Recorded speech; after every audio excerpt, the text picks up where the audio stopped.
Welcome to GripeCast with your host, Alex Hernandez. This show is dedicated to consumer technology news and pop culture. GripeCast is owned by Techaeris. Visit Techaeris.com for the latest tech reviews, news, entertainment, and pop culture. Now sit tight, the show's about to begin.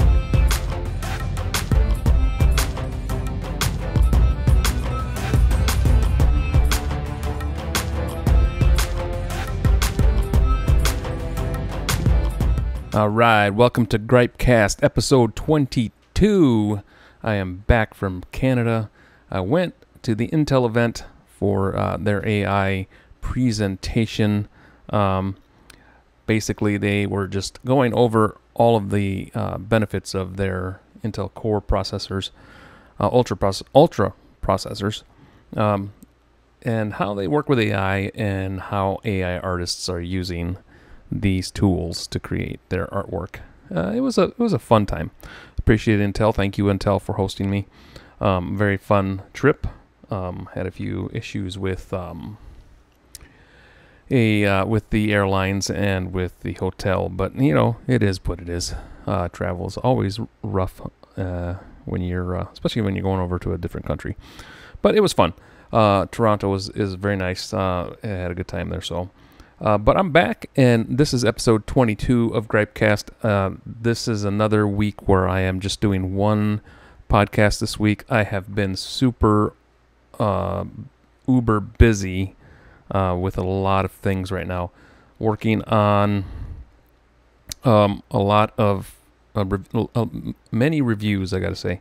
Working on, currently writing up the T-Mobile Revel 7 Pro 5G. I think that's what it's called. Let's pop over here real quick. Revel 7 Pro 5G. So, writing up this review right now. Very, very nice budget phone. Very nice for $249 if you're watching on X or on Rumble or on YouTube or wherever we put this on. And in video format, you can see that I'm showing you the phone here. And it is a pretty nice phone. It's not a bad phone for $249. And we're going to talk a little bit about budget phones today, as well as the Snapdragon X Elite laptops that have been coming out lately. I have a few thoughts on that.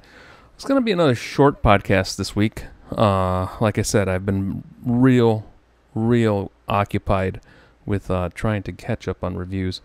Currently working on this Revel 7 Pro, but also working on a few other ones that I need to get done that have been languishing because I'm working on so many things right now. Doing the podcast, keeping up with socials, keeping up with writing just basic news pieces, and then also doing these reviews that I'm trying to do, and you know, kind of missing out on some things that I usually like to do for fun, like playing my guitar. That's been something that I have not been able to do as much as I'd like, but you know, got to get work done first.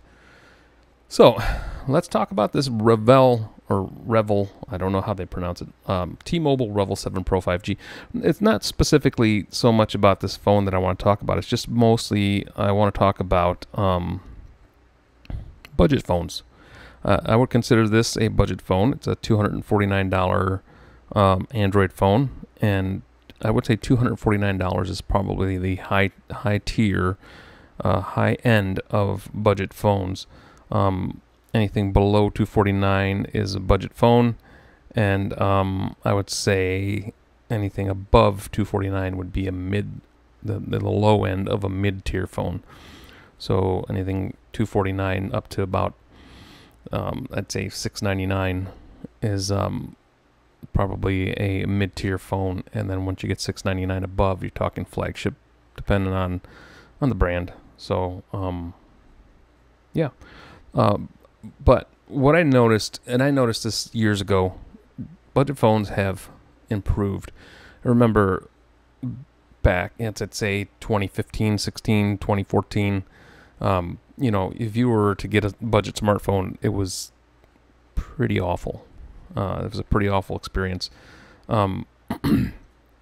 But now I am of the opinion that budget phones are good enough for most anyone. The only thing that one will want to consider, well, maybe two things that you would want to consider before purchasing a budget phone are the camera and gaming capabilities. Now, this phone here comes with 120 hertz refresh rate. It's variable, so it will adjust itself. So you can do gaming on here, but this processor is not going to handle intensive AAA games the way the iPhone, 15 Pro Max and the Galaxy S24 will be able to handle it. But you can do some gaming with these phones. I wouldn't say it, but I wouldn't say these budget phones are going to handle it as well as a flagship phone. So that is one of the crutches. Let's call it a crutch. One of the crutches of budget phones. But that said, I don't see a lot of people playing AAA and heavy games on these phones. Most people that are going to buy these, I don't think are gamers. So I think you can get away with a budget phone these days. I think anything above $199, $149, $199 is an excellent buy. This Revell 7 Pro 5G is getting a very good review from me.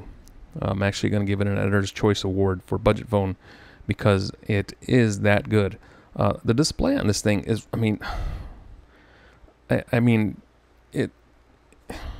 it's a very nice display. I'm looking at currently looking at my iPhone and looking at the Revell 7 Pro 5G, and I really, matter of fact, this budget phone has a bigger display than my iPhone, as far as lengthwise. It's a little bit, it's not as wide as the iPhones, but really, for what you pay, this is an excellent display. And the other caveat that I would say, if you're looking at budget phones, is the other crutch. The first one being gaming. You may have some issues gaming with heavy games on budget phones, but you will also most likely have the camera quality will be less pleasing than a flagship phone. A lot of the money that these phones, these iPhones and the Galaxy S24, a lot of the money and a lot of the research and effort goes into the cameras. These cameras on the iPhone and the Galaxy S24 are excellent, well-made, top-tier cameras, and that's part of the reason why you're paying a lot of the money. Not only that, but you're paying for build quality. This Revell 7 Pro 5G is nicely built, but it's plastic, and you can feel. It's not awful, but it's also you can feel that it's a cheap phone. Let's just put it that way. When you put it down, it kind of clatters. It makes a little noise when you put it down. Like there's. I think it's mostly the buttons on the side here are kind of loose and they rattle around a little bit. But again, I don't judge these things based on, a lot of people when they do reviews on budget phones especially, they'll compare between a flagship phone and a budget phone, and I just don't do that. I base my opinions on other budget phones that I've used. And as far as I'm concerned, this is an excellent budget phone, but you will sacrifice camera quality, especially low light camera quality and front facing portrait type photos, I think you're going to see a difference in. That being said,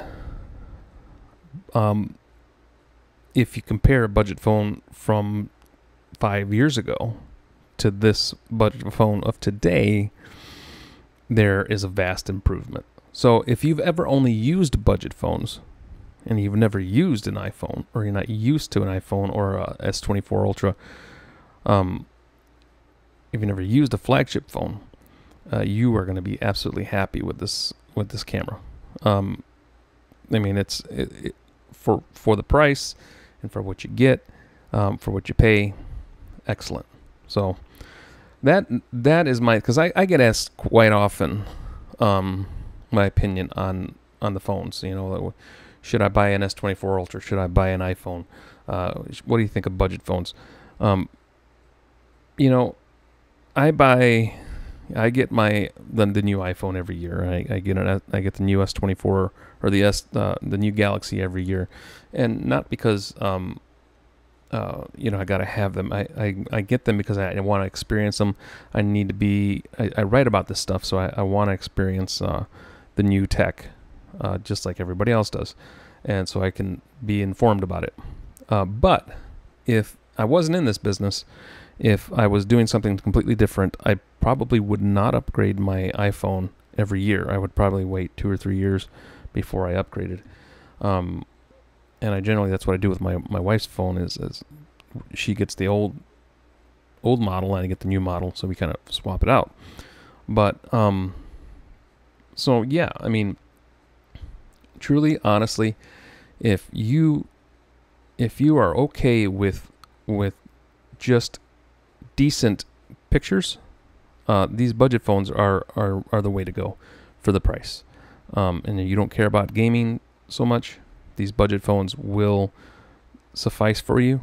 But if you have to absolutely have the best camera that you can get, then one of the three major makers of phones, iPhone, Google, and Samsung, you know, you want to get those phones. But even then, if you, like with the iPhone, if you get the iPhone Pro 15 Pro Max, that gets you the best of the best, but you can go down to the iPhone 15 and still get a decent camera, better than what you'll get on the budget phone. So yeah, that's my thoughts on budget phones. I just wanted to throw that out there and just give you an idea of how I think about these two product categories. All right, let's move on. So recently, the Snapdragon X Elite chipset has come out, and I have gotten I've received two Snapdragon X Elite laptops to review. The first one is the HP Elite book, and that is a 14-inch laptop. And the second one I just got a couple days ago, which is the Yoga Slim 7X from Lenovo, and this is also a 14-inch laptop. Before I want to talk about them both, but first I want to say that my initial impressions on the actual chip, and this is just going off of a week or so of use, because I have not had these very long. Now this is an ARM chip. You know, Windows PC makers have tried ARM chips a lot in the past and they failed. And this looks promising. This is, I would say, is a very good competitor to what Apple's doing with the M1 chip. I am very impressed with the startup of these machines. They boot up quick, log in quick, Windows Hello works quick. Everything is fast, just like you would get on a MacBook. So I am very impressed with that. Battery life is excellent. I was blown away at how long these laptops lasted. Just for basic tasks. I haven't really put them through their paces with any sort of video editing or photo editing. But I was impressed at how long these things are lasting me. Both laptops are really well built. We'll get into that comparison in just a minute. Let me backtrack for a second. So battery life. Great battery life on the Snapdragon X Elite. So what I found with this with both of these laptops is they're both super thin, and I think these are the only two Snapdragons I have. But from what I can gather on around the web, is that a lot of these laptops are being built super thin, super light, super portable, and there's my other point now. I was kind of working my way to that point, to the point that the fan noise is like, this thing does not, it's very quiet, both of these machines. I haven't run it under heavy load like DaVinci Resolve or Affinity Photo, but just for basic tasks, these things do not make a sound. So quick startup, awesome battery life, and very quiet. So both of these laptops exhibit these characteristics, and so far I love that. I love the features of the Snapdragon X Elite. I think this chip has potential. So it's able to run x86 programs. You can emulate all that. All that stuff's done on the back end of the laptop. Haven't any problems yet with running x86, but you might, I think the ecosystem has to catch up with everything. So this is first generation tech. So if you're nervous about running programs, you might want to wait for the next generation.